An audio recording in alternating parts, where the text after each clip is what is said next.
Kababayan, araw po ng linggo pero tuloy-tuloy pa rin po ang bilis kilo sa serbisyong medikal ni Kuya Doc Francis Almiron at dito po sa Sampaloc. Doc, kumustahin lang po natin yung inyong serbisyong medikal ngayon, sir? Ay, napakaganda, napakadaming tao. Napakadami na naman po nating natulungan ngayong araw na ito. Ito pong serbisyo ko pong ito ay linggo-linggo po talaga sa iba't ibang barangay sa loob po ng halos 2 taon na. So Ginagawa ko. wala pa ho kayo dito sa Balak, andyan na. Opo, tama po yun. Saan po naman po yung mga siniservisyo niyo? Dito po sa buong distrito, iba't ibang barangay, pag lumalapag po kami, at least 2, 5 hanggang 10 barangay.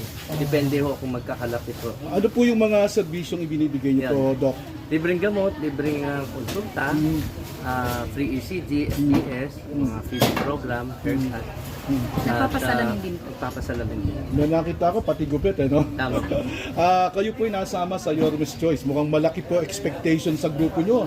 Kasi si Mayor in a very short time of one term, napakaraming ginawa. Kumbaga, mahirap pantayan. Pandemya pa, partida na. So kayo, napabilang, Doc, ano po ang inyong reaksyon? Mukhang malaki rin expectation sa inyo. Yes po, karangalan ko po yun dahil si Yorme, ang ating mahal na mayor, ay talagang idol na idol ko yan. Kasi isipin mo, nung pandemya, talagang yung mga medical services ang talagang napagtuunan niya agad at napabilis ng mga serbisyo doon. Mga vaccination, Tsaka never pong nagutom ang taong bayan under mayor's term. Wala pong, kumbaga nasisira na, may kasunod na kagad. Kaya talagang sobrang appreciate Kaya namin ako naman ginawa po, ni Yorme. siguro at least nakikita din ng ating mayor ang adikain natin, pareho po kami na bilis aksyon, iwas lagi, at saka ginagawa ko nating services, kaya tayo napagbigyan. Pero kanina napansin ko, Doc, kapag nagsiservisyo kayo, umahataw kayo, sumasakay kayo ng tricycle, kanina motor. Meron kayong puntang binyagan sa Apostolic Trinity. Hindi lang po yun. Ano po? Meron po akong mga barangay assembly na inatendahan ngayon. Kaninong barangay naman po? Barangay Chairman 446, Chairman King Anceta. Yung iba nga po, hindi ko na rin po napuntahan, pero yun po, hanggat kaya ko po, nag-ano lang po, sumasaglit lang po kanina. Kaya Nagmumultitasking. Nagmumultitasking lang po. Sa inyo pong palagay, kung meron pong 1, 2, 3 na pinaka-basic, sabi nga ni Yorme, na importante nga tugunan sa atin sa Maynila, dito sa Sampaloc, ano nakikita nyo, Kuya Doc? Sa 3 basics, siyempre, number 1, health. Number 2, yung sa mga pagkain. Number 3, siguro. Safety. Safety. Safety ng tao to move freely sa ating district. So, peace and order. Peace and order. Yan ang basic. Talagang si Mrs. katulong-katulong na Yes, ni Kuya Doc. kasama ko po siya for the longest time. Kaya sabi ko po nga lagi kami po, pag ako, pagpalain, buy one take one po. Kasi ang asawa ko, Pag-elaborate po yan. buy one take one, ako, doktor. Oh. Kung magkakaroon ng isang doktor sa ating distrito, pag ako nanalo, another one doctor.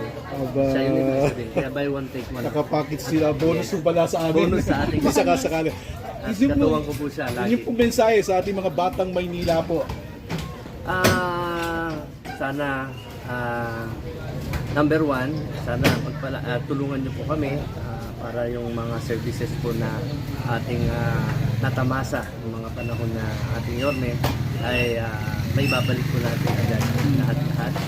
At sa mga health, no, andito lang po ako, handang tumulong po sa inyong lahat at tuloy-tuloy po ito sa mga susunod na panahon. At lagi po nating huwag kakalimutan isentro ang Panginoon. Kasi walang nagkakamali kapag siya ang laging nasa ating puso at isipan. So huwag kakalimutan, God first. God first. Ayan. Always. Yan po ang sigaw sa lungsod ng Maynila. Maraming salamat po. Salamat God din bless po. po. Salamat din po. Fernando, kayo po dumako dito sa medical mission na ni Dr. Almiron. Ano po masasabi niyo po, sir? Wala kang maging hindi Nagpapasalamat po kayo sa tulong na binigay. Maraming salamat sa ganito na. Kayo po, ma'am, ang si Mr. nyo nabigyan po ng tulong. Ano po masasabi niyo? Maraming salamat po kay Dr. Almero. Binigay niya ng gamot. Ito, malaking tulong. Ano po ba yung pina-check up niya? Sa high blood po, na mataas yung BP niya ngayon. Mataas ang BP niya. At anong gamot naman na nakuha niyo? Losartan, amlodipine, atorvastatin, meron naman.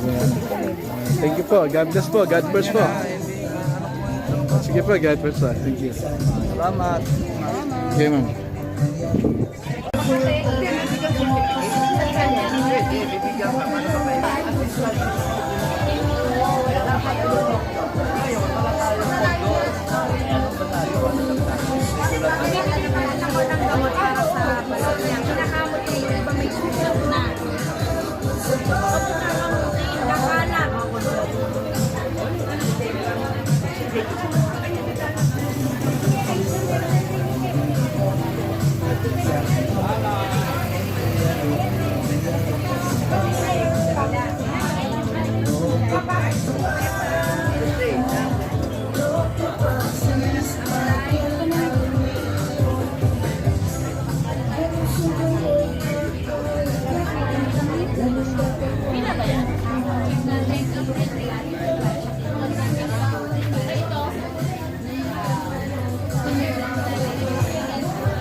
Ito, number 1.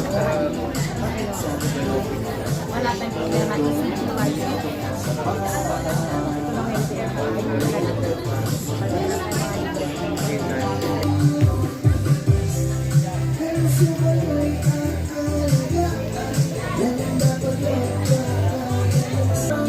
Sabay na yun. Sabay. Ito, may promo. Pwede po ang writing pa rin.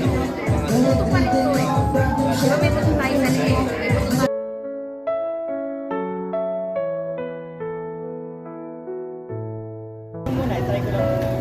Nadap.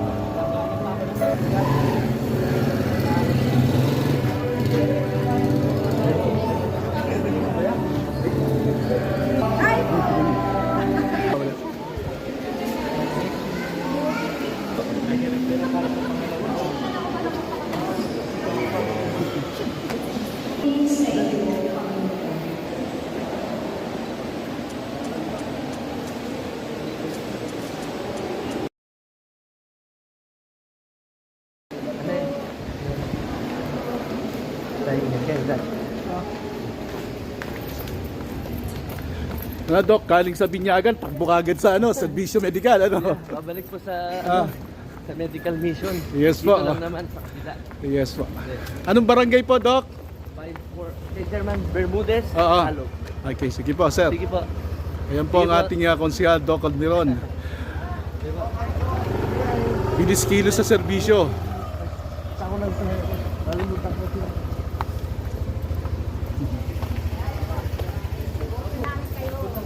Oo, babalik ako sa medical mission. Bakit lang ng ninong. Opo.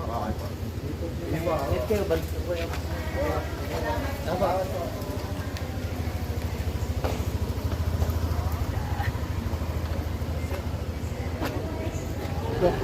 Ayos na.